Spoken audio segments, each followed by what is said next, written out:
Hello guys and welcome back to our channel. Today I'm going to show you how to set up Upwork profile. So there are several steps that you can try to optimize your profile. The first one is your headline. Your headline is one of the first things potential clients will see. So make it count. Instead of just listing your job title, create a headline that clearly states what you do and the value you bring. For example, instead of graphic designer, try something like creative graphic designer specializing in branding and web design. This not only showcases your expertise but also helps you appear in more relevant search results. So make sure your headline is customized. Next, let's talk about your profile summary. This section should be client focused, highlighting how you can solve their problem and meet their needs.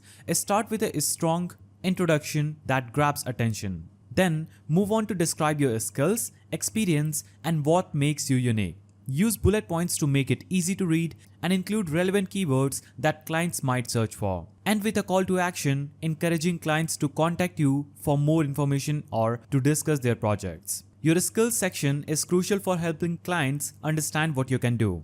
Upwork allows you to list up to 10 skills, so choose those that best reflect your expertise and are most relevant to the jobs you're targeting. Make sure these skills align with services you offer in your profile summary and portfolio. Regularly update this section to include any new skills you have acquired. Now, your portfolio is where you can really shine. Include samples that showcase your best works and be sure to diversify them to demonstrate your versatility. Each portfolio item should include a brief description of the project, your role, and the results achieved. If you're just starting out and don't have much client work to show, create sample projects that highlight your skills. This will give potential clients confidence in your abilities. Now, your profile photo is more important than you might think. It helps build trust with potential clients. Choose a clear, high-quality image where you look professional and approachable. Avoid selfies and casual pictures. If possible, use a photo that reflects the type of work you do, such as headshot if you are in a professional field. Now, client reviews are one of the most powerful tools on Upwork. They provide social proof that deliver quality work.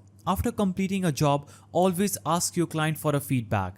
If you're new to Upwork, consider offering a few lower priced jobs to build up your reviews quickly. Display these reviews prominently on your profile and respond to them politely to show potential clients that you value their feedback. Now, pricing your services correctly is the key to attracting clients while ensuring you are fairly compensated. Start by researching what other freelancers in your niche are charging. If you're new, consider setting your rates slightly lower to build up your portfolio and client base. As you gain more experience and positive reviews, gradually increase your rates. Make sure your rates reflect the quality of the work you offer. Clients are often willing to pay more for proven expertise. Finally, staying active on Upwork is essential for profile visibility. Log in daily and apply to new jobs regularly and respond promptly to client messages. Upwork's algorithm favors active freelancers, so the more engaged you are, the more likely you are to appear in client searches. Additionally, keep your profile updated with new skills, experiences, and portfolio items to reflect your growth as a freelancer. So that's how you set up Upwork profile. If you found this video helpful, please don't forget to give it a thumbs up and subscribe. And I'll see you in the next video.